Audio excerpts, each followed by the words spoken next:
High, কি খাবে আজকে?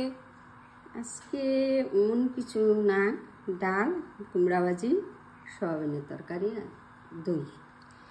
ও খাও। একটা গল্প শোনো আমাদের গ্রামের। বলো। গ্রামে যখন ছিলাম তখনকার একদিনকার বৃষ্টি বৃষ্টি ছিল, পিঠা বানাইছি উনান পিঠে খড়ি ছিল, তখন তো খড়ি দিয়ে রান্না করতাম। তারপরে আমি দেখতেছি খড়িগুলো অল্প অল্প জ্বলছে, আমার সামনে জল ছিল, আমি জল অল্প অল্প করে দিয়ে নিভাই দিছি। এবার আমি ভাবছি নিভে গেছে। আর আমার শাশুড়িরে, আমার জায়ের বাচ্চা ছোটো ছিল, আমি সবাই ঘরে খাইতে দিয়েছি, দিয়ে আসছি গিয়ে। আর আমার জায়ে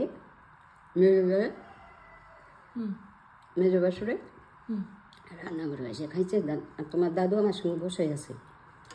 তারপরে লাস্টে তোমার দাদু আর আমি খাইয়া শুতে গেছি। মানে দরজা লাগাই দিলে তো শোনা যায় না।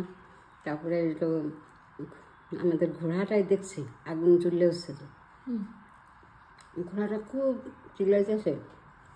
তারপর আমার বড় জায়ের পেছে, তারপর বউ ঘোড়াটা কেন করতেছে, হয়তো ঘোড়াটা না খিদা পাইছে। তা আবার করছে যে আমাদের ঘোড়াটা নিয়ে রান্নাঘরের পিছনে চটপট চটপট শব্দ হইতেছে, ঘরটা মানে জ্বলতেছে যে পাওয়ার ছিল, ইকটার বেলা ছিল, জল শব্দ হইতেছে। ঠাকুর কি জিনিস একটা শব্দ হইতেছে চটপট, কয়েকদিন রান্নাঘরের পিছনে কুমড়া গাছ আছে যে কুমড়া গাছ গরুতে খেতেছে।